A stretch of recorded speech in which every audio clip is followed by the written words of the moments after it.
জয় মা বিড্রি। আজ আমি আপনাদের ঢোডরা অবস্থিত মা বিড্রির মন্দির পরিদর্শন করাবো। আপনারা পরিদর্শন করবেন। ঢোডরার থেকে এসে এই গেট দিয়ে মন্দিরে যেতে হয়। বিশেষ করে মঙ্গলবার এবং শনিবার এখানে বেশি লোক যাওয়া আসা করে, এখানে মায়ের পূজা করে এবং শনিবার এবং মঙ্গলবার বহু বহু দূর দূরান্তর থেকে এখানে লোক আসে। মা এখানে শুনতে পাওয়া যায় জাগ্রত অবস্থায় আছে, সেই জন্য বহু দূর দূরান্তর হতে এখানে লোক মায়ের পূজা করতে আসে বা মায়ের এখানে পূজা করেন। আমি ভাবি মা তো আমাদের ভক্তিটুকুই গ্রহণ করেন এবং আমাদের ভক্তি এবং আমাদের যে ভাব, ওই ভাবটাই কিন্তু মা গ্রহণ করেন। কিন্তু ভক্তি ও ভাবের অর্থ তো নিরীহ পশু বলি নয়, তাই না? ভক্তি এবং ভাবের যে অর্থ, তার অর্থ হচ্ছে নিরীহ পশু বলি কিন্তু নয়। এখানে মঙ্গল ও শনিবার শুধু পশু আর পশুই বলি হয়। পাঠা, মুরগি, হাঁস ইত্যাদি বলি হয়। এখানে কারা বলি দেয়? যারা মানসিক করে, মায়ের কাছে মানসিক করে যারা, তারাই এখানে বলি দেয়। এবং কেন বলি দেয়? তাদের একটা মানসিক থাকে। তারা বলে যে মা, আমার ছেলেটা যদি চাকরি পায় তবে আমি একটা পাঠা দেব। আবার কেউ বলে যে আমার ছেলেটার অনেক রোগ হয়েছে, এই রোগটা যদি সেরে যায় তবে আমি একটা পাঠা বা মুরগি দেব। আবার যদি কারো নিজের রোগ ব্যাধি হয়, সেও গিয়ে মায়ের সামনে মানসিক গ্রহণ করে যে মা, আমার যদি এই রোগটা সেরে যায় তাই তোমাকে একটা মুরগি দেব বা হাঁস দেব। যাও কিছু যে যার সামর্থ্য আছে, সামর্থ্য অনুসারে সেইভাবে মানসিক কিন্তু মায়ের সামনে করে। কিন্তু এখানে কথা হলো যে মাকে কখন দেবো? যদি এই রোগটা সারে বা আমার ছেলের চাকরিটা যদি হয় তবে কিন্তু আমি, বা কাম যদি হয় তবেই কিন্তু আমি দেব। দেখেন, আমি কিন্তু কাউকে পশু বলি দিতে মানা করছি না, কিন্তু আমি এতটুকু বুঝি যে নিরীহ পশু বা কাউকে বধ করে নিজে কিন্তু সুখী হওয়া যায় না। অন্যকে বলি দিয়ে, অন্যকে ব্যথা দিয়ে, কষ্ট দিয়ে নিজের যে মঙ্গল হবে, এটা কিন্তু একটু কেমন লাগে। যে অন্যকে ব্যথা দিয়ে, কষ্ট দিয়ে যে আমার মঙ্গল হবে, এটা কিন্তু আমার কাছে একটু অন্যরকমই লাগে। যেমন আমার মনে হয় হতে পারে না, কারণ যে সবার মঙ্গল করে তার মঙ্গল অটোমেটিকলি হয়। আর আমি যদি কাউকে ব্যথা দিই, কষ্ট দিই, দুঃখ দিই, আমি যেমন কর্ম করব তেমনই তো আমি ফলটাই পাবো না, ফিরে পাবো। এটাই তো শাস্ত্র বলে। তবে অন্যকে কষ্ট দিয়ে, ব্যথা দিয়ে কখনো নিজের মঙ্গল হয় না, এতে আমি যা ভাবি। দেখেন, মা তো বিশ্বজননী, প্রত্যেক জীবই মায়েরই সন্তান। এই জগতে যত জীব আছে, যত প্রকার জীব যাই আছে, সব কিন্তু মায়েরই সন্তান। কারণ তিনি বিশ্বজননী, বিশ্বপ্রসবিনী, তাই সবাই সে মায়েরই সন্তান। তবে মায়ের সন্তানকে মায়ের সামনে বলি দিলে মা খুশি হয় তো? আমাদের সন্তান বা আমাদের মঙ্গলের জন্য, আমাদের সন্তানের বা আমাদের মঙ্গলের জন্য অন্যের সন্তানকে বলি দিলে আমার মঙ্গল হয় তো? আমাদের সবার মায়ের প্রতি ভক্তি আছে, ঠিক আছে, মায়ের প্রতি কিন্তু আমাদের সবার ভক্তি থাকা দরকার। কারণ মা হচ্ছে শক্তি, যে শক্তি আমার ভিতরে বা সর্বভূতের ভিতরে, সবার ভিতরে কাম করে। শক্তিরূপে মা সবার দেহে আছে, শরীরে আছে। কিন্তু তাই মায়ের প্রতি ভক্তি থাকাটা স্বাভাবিক, সবার ভক্তি হওয়া উচিত।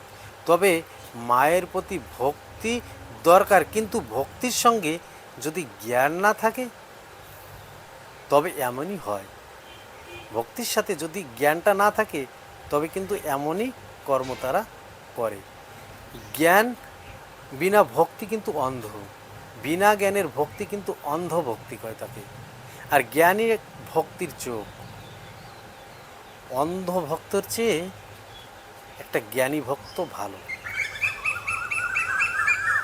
মায়ের অনেক মন্ত্র আছে, আমরা মন্ত্রে বলি একরকম, করিও আর এক রকম। কারণ আমাদের বলা আর কর্মে কোনো মিল নেই। আমরা বলি কালী কালী মহাকালী, কালী কি পরমেশ্বরী, সর্বানন্দকারী দেবী, নারায়ণী নমস্তুতে। এই দেখেন মন্ত্রটার ভিতরে কি আছে, সর্বানন্দকারী দেবী নারায়ণী নমস্তুতে। সবাইকে মা আনন্দ দেয়, সবাইকে, এই জগতের সবাই তার সন্তান, সবাইকে মা আনন্দ দেয়। এই মন্ত্রটার ছোট অর্থ আমি যা বুঝছি আর কি, সবাইকে মা আনন্দ দেয়। কিন্তু আমি বলি দিচ্ছি, আমি কিন্তু আনন্দ পাচ্ছি, কারণ আমি বলি দিচ্ছি, আমি তো আনন্দ পাচ্ছি। কিন্তু যে বলি হচ্ছে সে কি আনন্দ পাচ্ছে? আমি বলি দিচ্ছি, আনন্দ আমি পাচ্ছি, কিন্তু যে বলি হচ্ছে সে কিন্তু আনন্দ পাচ্ছে না, সে কিন্তু কষ্ট পাচ্ছে, দুঃখ পাচ্ছে, ব্যথা পাচ্ছে। তবে যে বলি দিচ্ছে সেও মায়ের সন্তান, আর যার বলি হচ্ছে সেও কিন্তু মায়েরই সন্তান। তবে মায়ের সামনে মায়ের এক ছেলে তার আর এক ছেলেকে মায়ের সামনে বলি দিলে মা কি খুশি হয়? আপনারা একটু বিচার করেন, একটু অল্প জ্ঞানের দ্বারা একটু বিচার করার দরকার। যে মায়ের সামনে তার এক ছেলে তার আর এক ছেলেকে বলি দিচ্ছে, তাতে কি মা খুশি হয়? মা যদি খুশি হতো, মায়ের মন্ত্রে কিন্তু অনেক অর্থ আছে, এমন এই অর্থগুলো তবে তো অর্থহীনই হয়ে যাবে।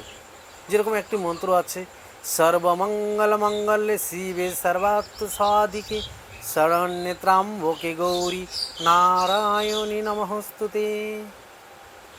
মানে সকল মঙ্গলের মধ্যেই যিনি শ্রেষ্ঠ মঙ্গলময়ী। এই মন্ত্রে ভক্ত দেবীকে বিশ্বজননী ও সর্বশক্তির আধার হিসেবে স্মরণ করেন। জীবের দুঃখ, বিপদ, অশান্তি ও বাধা দূর করেন। কল্যাণ, শান্তি ও সাফল্য লাভের জন্য এই মন্ত্র কিন্তু জপ করা হয়। কিন্তু মন্ত্রে আমরা জপ করছি একরকম, মন্ত্র করছি একরকম, আমাদের কর্ম করছি কিন্তু আমরা আর এক রকম। তিনি তো সবার মঙ্গলময়ী, সব এই জীব জগতের সবাইকে তিনি মঙ্গল করেন। তবে যে বলি হচ্ছে তারও কি মঙ্গল হচ্ছে? আরও তো কত মন্ত্র আছে, ওম জয়ন্তী মঙ্গলা কালী ভদ্রকালী কপালিনী দুর্গা ক্ষমা শিবা ধাত্রী সাহা সুদা নমস্তুতে। এমন এই মন্ত্রগুলোকে যদি বিশ্লেষণ করা হয়, সময় কম, আমি হেঁটে হেঁটে ভিডিওটা করছি এবং এর ভিতরে সব মন্ত্রের বিশ্লেষণ করাটা সম্ভব নয়। তবে এই মন্ত্র থেকে আপনারা বুঝে নিন, জেনে নিন যে সত্যি মন্ত্রের সঙ্গে কি আমাদের কর্ম মিল খাচ্ছে। তারপরে আরও কত মন্ত্র আছে, ইয়া দেবী সর্বে ভূতেষু শক্তিরূপেণ সংস্থিতা নমস্তস্যৈ নমস্তস্যৈ নমস্তস্যৈ নমো নমঃ। ইয়া দেবী সর্বে ভূতেষু মাতৃরূপেণ সংস্থিতা নমস্তস্যৈ নমস্তস্যৈ নমস্তস্যৈ নমো নমঃ। ইয়া দেবী সর্বভূতেষু শান্তিরূপেণ সংস্থিতা নমস্তস্যৈ নমস্তস্যৈ নমস্তস্যৈ নমো নমঃ।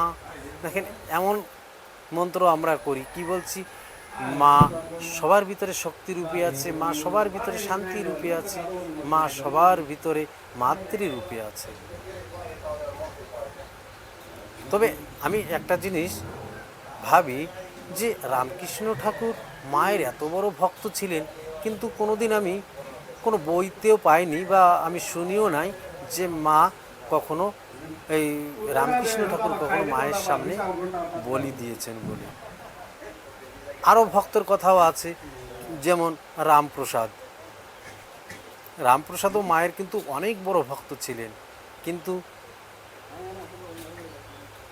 তাকেও আমি শুনিনি বা পড়িনি কোনো বইতে যে তিনিও মায়ের সামনে বলি দিয়েছেন। তো এত বড় বড় ভক্তরা মাকে বলি না দিয়েও মাকে সন্তুষ্ট করেছেন, মাকে প্রাপ্ত করেছেন, মাকে লাভ করেছেন, তারা তো কখনো বলি দেয়নি। মা মানে তো শক্তি। আমাদের ভিতরে যে শক্তি কাম করে সেটাই কিন্তু মা দুর্গা বা মা কালী। এই শক্তি আমরা যদি সৎ পথে পরিচালনা না করি, যদি শক্তিকে অসৎ পথে চলাই, তবে শক্তি ধ্বংস করে দেয়। রাবণেরও কিন্তু অনেক শক্তি ছিল, অনেক অনেক শক্তি ছিল, সব দেবদেবতারাও তার শক্তির কাছে হেরে যেতেন। কংসেরও কিন্তু অনেক শক্তি ছিল, কিন্তু শক্তিটা লাগিয়েছে কোথায়? অসৎ পথে। তাই সেই শক্তিই তাকে ধ্বংস করে দিয়েছে। তবে আমাদের ভিতরেও যে শক্তিরূপে মা আছে, আমাদের সবার ভিতরে সে শক্তিরূপে আছে। আমাদের এই শক্তিকে আমরা সৎ পথে আমাদের লাগাতে হবে। মানুষের বা কোনো জীবের বিপদের থেকে উদ্ধার করার জন্য এই শক্তিতে লাগাতে হবে। মানুষের মঙ্গলের জন্য এই শক্তিকে যদি আমরা প্রয়োগ করি, তবে কিন্তু এই শক্তি আমাদের শক্তি দান করবেন এবং মুক্তি দেবে। আর এই শক্তিকে যদি আমরা অসৎ পথে তার প্রয়োগ করি, এই শক্তি কিন্তু ধ্বংস করে দেয়। রাবণ, কংস এদেরও অনেক শক্তি ছিল, কিন্তু শক্তি কাউকে নষ্ট করার জন্য প্রয়োগ করেছিল। গতি কি হয়েছে? গতি তো ধ্বংসই। তাই শক্তিকে যদি আমরা কাউকে নষ্ট করার জন্য, কারো ক্ষতি করার জন্য বা কারো সর্বনাশ করার জন্য যদি আমরা প্রয়োগ করি, তার পরিণাম ধ্বংসই হয়। মা তো কালীরূপে রক্তপান করেন।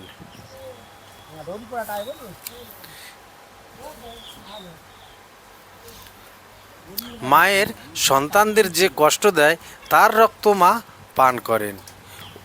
কাদের রক্ত পান করেন? অসুরদের, পাপীদের রক্ত মা পান করেন। মায়ের সামনে বলি দিলে সে রক্ত মা নিজে খড়গ ধরে বলি দিয়েই রক্ত খেয়েছে। কারো রক্ত মা খায়নি, কারো পশু বলি বা পশুর রক্ত মা খায়নি। দেখেন, এর অনেক উদাহরণ আছে মা কেন রক্ত খেয়েছিলেন। কার রক্ত খেয়েছিলেন? একাক্স নামে এক অসুর ছিলেন, সেই অসুরের রক্ত পান মা করেছিলেন। সেই একাক্স অসুরের রক্ত মা পান করেছিলেন। একাক্স বড় বড় অসুর ছিল, তার শত সহস্র সৈন্য ছিল, সে অনেক অত্যাচার করেছিলেন। কাদের উপর? মায়ের সন্তানদের উপরে।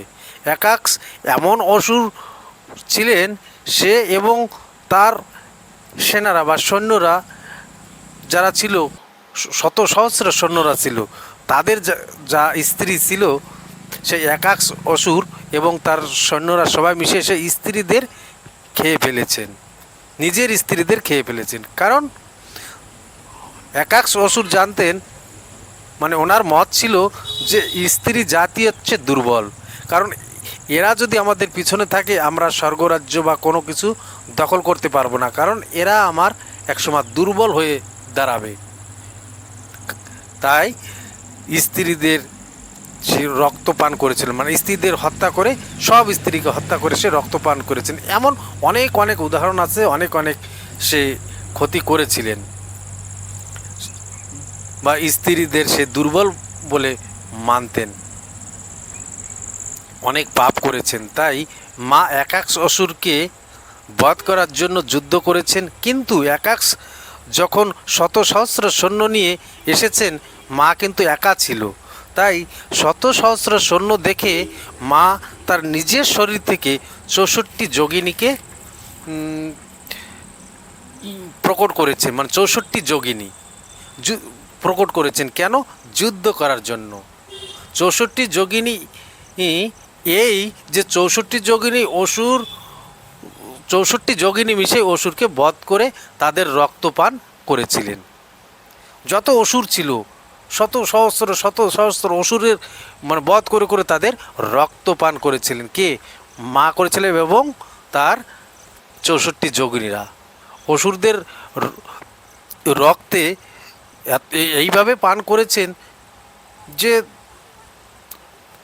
মানে পান করতে করতে উগ্র হয়ে যায়, এত উগ্র হয়ে যায় সব অসুরদের সে বধ করে দেয়, বধ করে তাদের রক্ত পান করে। কিন্তু রক্ত পান করার পরেও 64 যোগিনীকে সেই রক্ত খেয়ে তাদের পিপাসা বা খিদা মেটে না।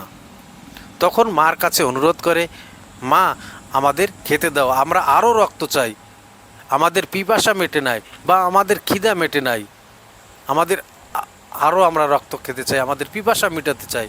তখন মা অত্যন্ত দয়ালু, তখন মা সন্তানের এই খিদে মেটানোর জন্য নিজের মস্তক কেটে যোগিনীদের রক্তপান করিয়েছিলেন।